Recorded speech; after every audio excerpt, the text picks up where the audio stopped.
Good morning, class. Jai Mata Di. I know you people are preparing very well for your exams. We were doing the practice sheet. In our previous video, I had already taught you the unseen passage and the seen passage. Even I taught you the same thing in the live session also, right? In our today's video, we are going to do the MCQs. The 44 MCQ which are given in your practice sheet. But before starting our today's video, let us recite the shloka of the month.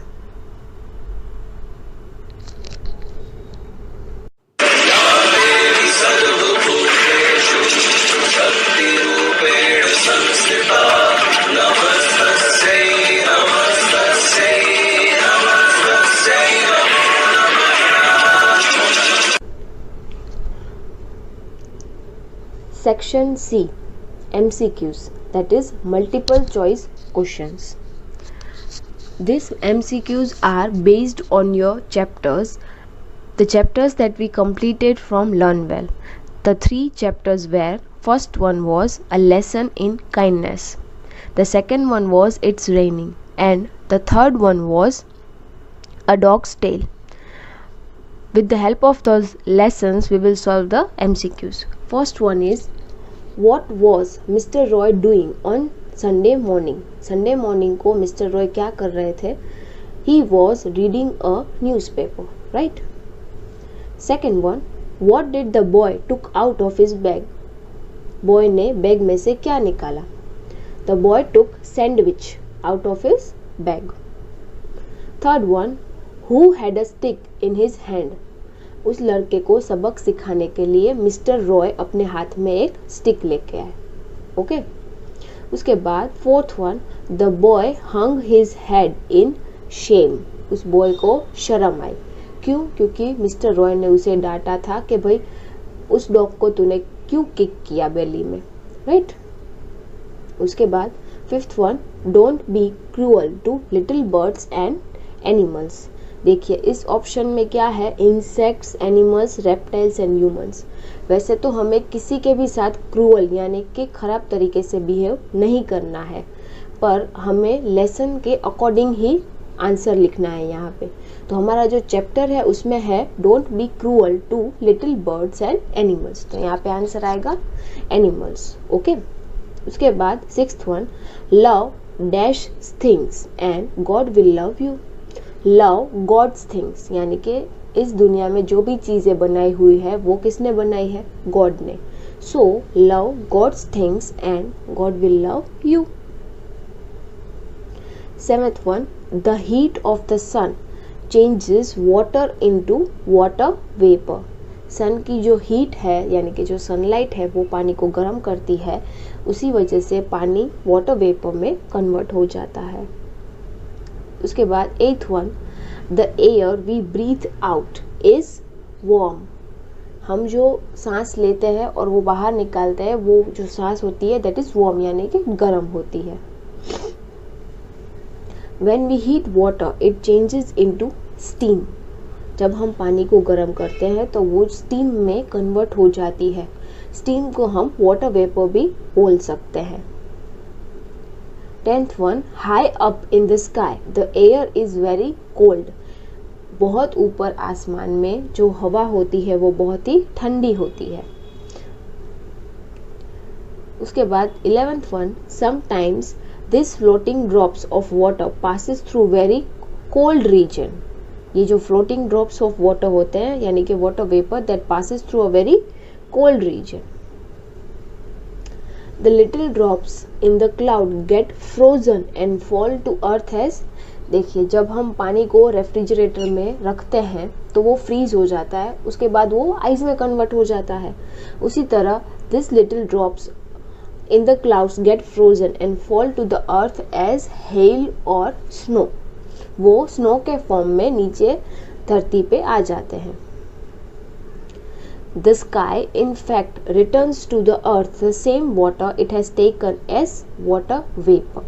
Water vapour के form में जो पानी होता है वो वापस अर्थ को मिलता है। मैंने आपको समझाया था कि सन की जो सनलाइट है उसकी वजह से पानी गर्म हो जाता है और वो वाटर वेपर में कन्वर्ट हो जाता है।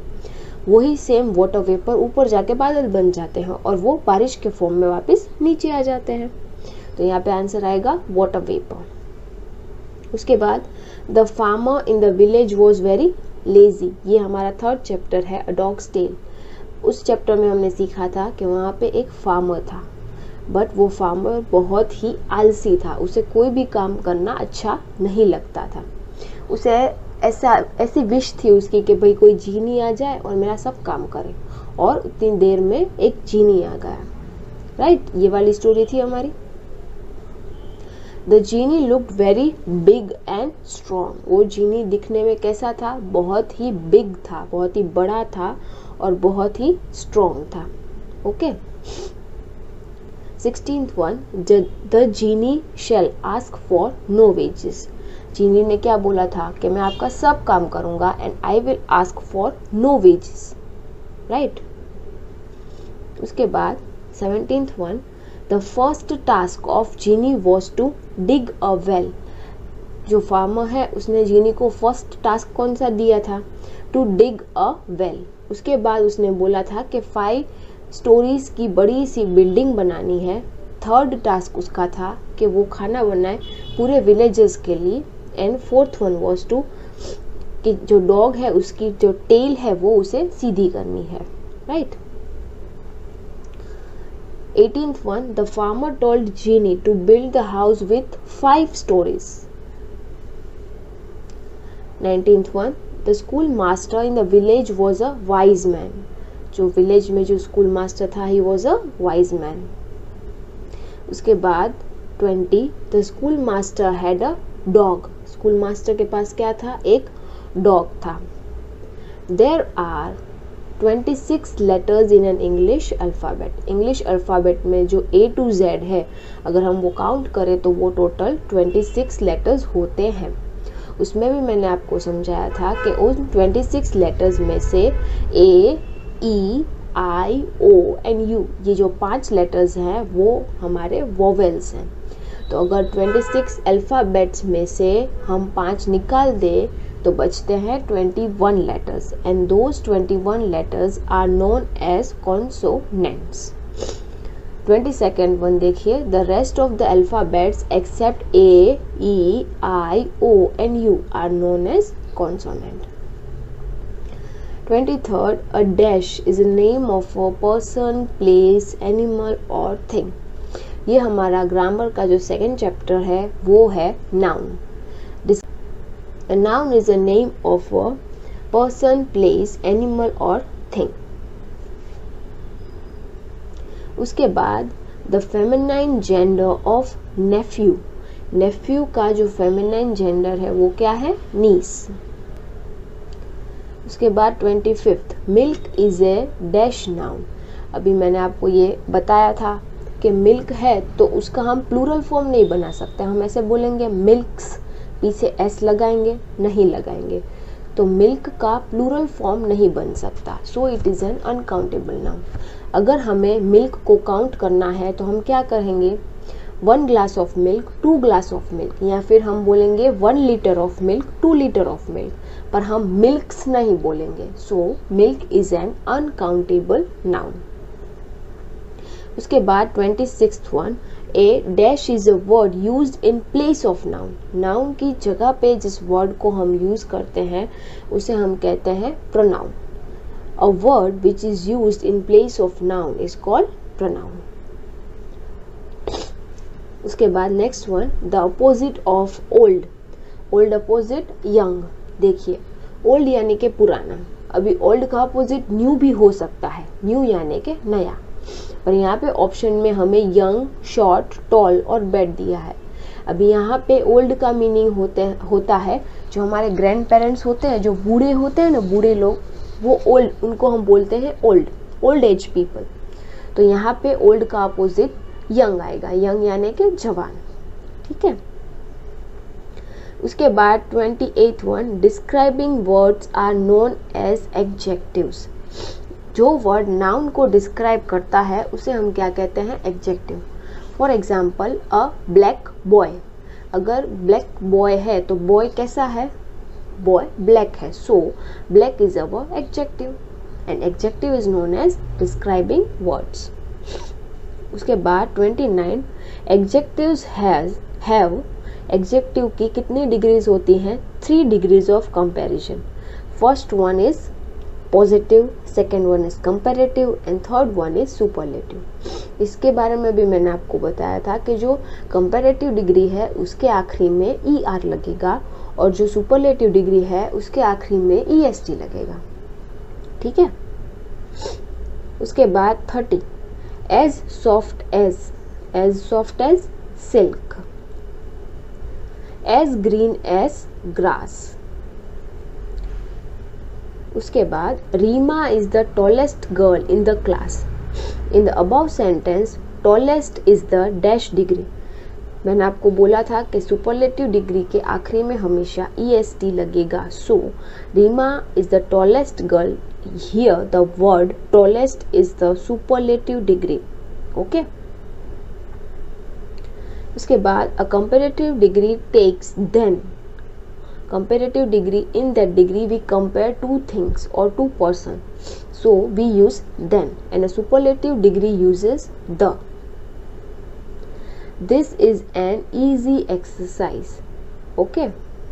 यहाँ पे सिर्फ हमें we have to describe the exercise कि भाई एक्सरसाइज कैसी है, सो एक्सरसाइज इजी है, it is a positive degree. उसके बाद the month of June is dash than May. In this sentence we are comparing June with the month of May, so we are using than, and than is used always in a comparative degree, so we use E R, so the answer will B hotter, right? The plural form of child is children, ये irregular noun है। उसके बाद 37 the comparative form of beautiful is more beautiful. Some of the adjectives are very big, these are known as irregular adjectives, so we use more in comparative form and most in superlative form. While making the irregular adjectives or while converting the irregular adjectives into comparative or superlative form, we use more in comparative form and most in superlative form. So here the answer is more beautiful.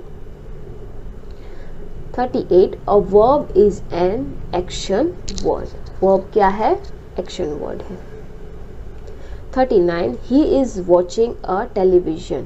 In the above sentence is a helping verb. Is यहाँ पे helping verb है, क्यों है? Because here in this sentence watching is the main verb and we are connecting the main verb with the subject. He is our subject, so we use is as a helping verb. It helps to connect the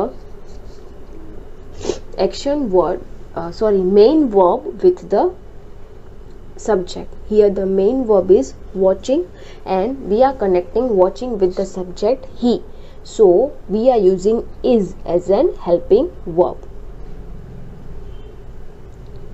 We can swim. In the above sentence we is an subject. उसके बाद apple, an apple, क्योंकि a vowel है और vowel के आगे हमेशा n लगता है। उसके बाद in the word animal how many vowels are there? There are 3 vowels a, I and a, right? Last second, book is an dash noun. Now we can convert the book into plural form, that is books. So the word which can be converted into a plural form is known as countable noun, and we can count the books, right? So book is an countable noun. The masculine of mother is father. The masculine form of mother is father, right? Now our section D. In this sections there are 4 essays. My home, my school, shopping mall and fun fair. You will have to prepare any 3 essays for the exam. Okay, and exam में आपको एक ही essay लिखना रहेगा. Right? So I wish you good luck for your exams. Don't worry, everything will be okay. और paper बहुत ही easy है, मुझे पता है आप आराम से सॉल्व कर लोगे. ठीक है, so don't worry and take care. Bye bye.